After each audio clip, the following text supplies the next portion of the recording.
Attack on Titan, Final Season, Part 3. You know, I was initially skeptical about the structure of Attack on Titan's final season and how Mappa chose to gradually spoon feed us in installments. Many, me included, thought this could quell the excitement of the fan base and cause the eventual adaptation of the final chapters to fall flat as a result.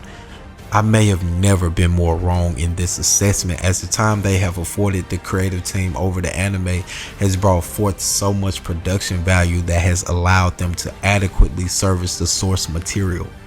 There has been a wealth of content detailing the tenuous creative conditions of animators and how time constraints can greatly dilute the work of even the most talented creators.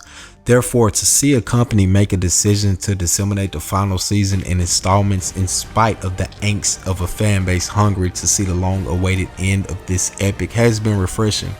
And in return, the quality has possibly never been as evident, as palpable as it has been in Part 3.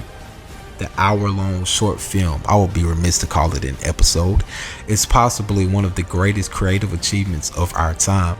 The format of Part 3 adds so much in the form of depth and enjoyment, as the structure promoted incredible pacing and scale.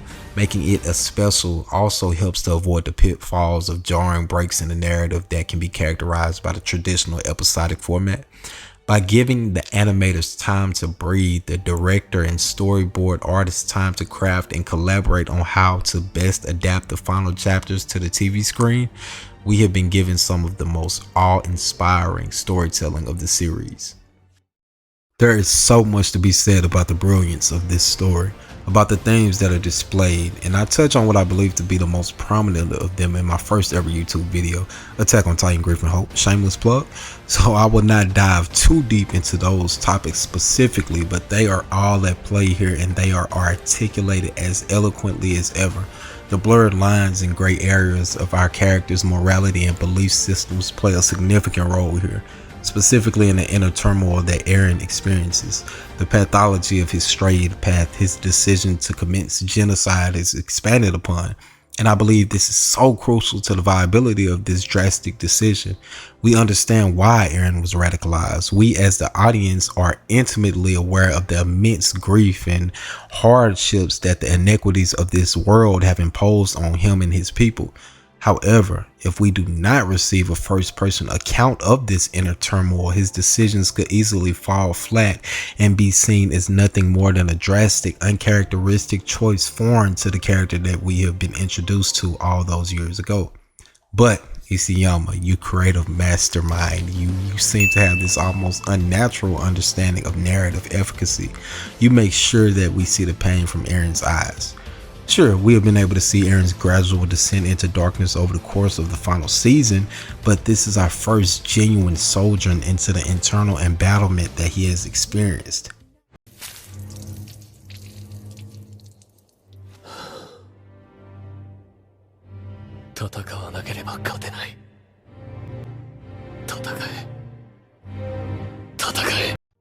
It was confusing to see such a jarring change in ideology from Eren throughout the final season without getting a substantial account from his lens.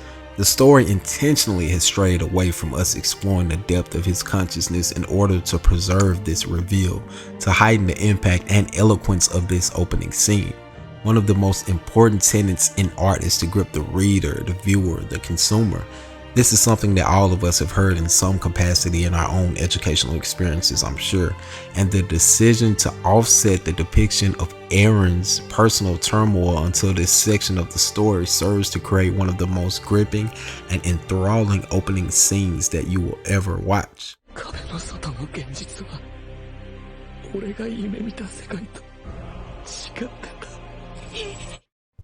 Here, Eren is deeply aware of the inhumanity of his actions, deeply aware of the hopelessness and lack of autonomy that this predicament has given him.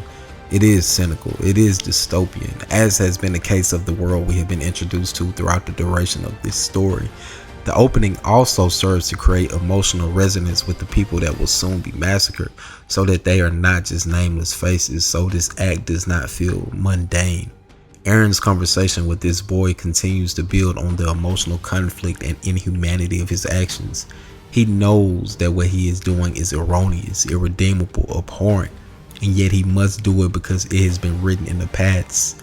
He has been alienated from his own free will by the curse of the Titans, which perhaps could be interpreted as a parallel to capitalism amongst the many other allegories that fuels this story, but I digress. Again, as I have said before, Attack on Titan refuses to pull its punches. It is unwavering in its approach and it has a lot to say. But no matter the complexity of the narrative, it must connect with the audience. It must appeal to the audience at an intimate level to really solidify its legacy as an all-time great story. This is not lost in part 3 as our characters' perseverance, their heroism, their hope, in spite of the bleakness, is as cathartic as ever. Their struggle, their love is palpable, and even the more abrupt developments such as Annie and Armin's burgeoning relationship did not leave you feeling slighted because their lives and experiences are synonymous. Their struggle is unified, so the believability of their blossoming relationship isn't really compromised. Hanji's sacrifice is such a profound experience for the audience, not only because she has been a mainstay, but because she has well-developed characterization, convictions, and purpose. As a viewer, you know Hanji, and she is uniquely her until the very end. She departs our world in a way that is completely congruent with her love for knowledge, curiosity, and her lifelong commitment to breaking the all-consuming shackles of their walls through discovery. ようやく来たって感じだ、私の番が。今、最高にカッコつけたい気分なんだよ。このまま行かせてくれ。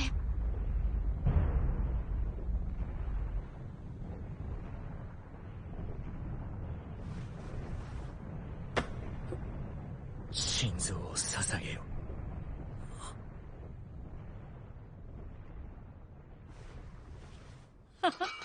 君が言ってんの初めて聞いたよ。The next installment should be our last. So how can you possibly follow this incredible short film up with something worthwhile, something that justifies the years-long wait? By continuing to adapt the story as brilliantly as always and never losing sight of the tenets of Attack on Titan. The core story beats that makes this one of the greatest stories ever told. This episode has already set the foundation for the final installment by bringing the story to its absolute climax. Eren is unyielding and the conflict is at its absolute peak, with the fate of the world being contingent upon a war between family, a war between those sharing a unified struggle. I have no clue how this will end, and I am frankly shocked that I've been able to avoid spoilers, as the end has been in print for about 2 years now, I believe.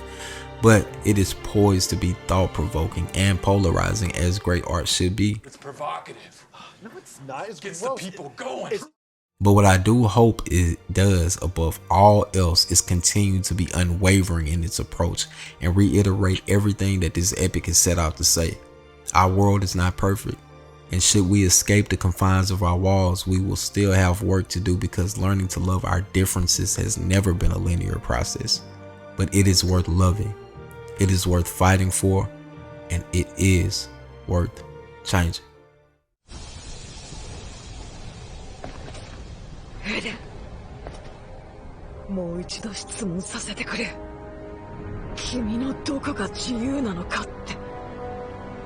そこから引きずり出した後。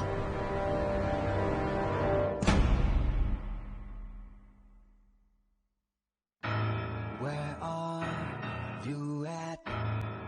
Where have you been? 問いかけに答えはなく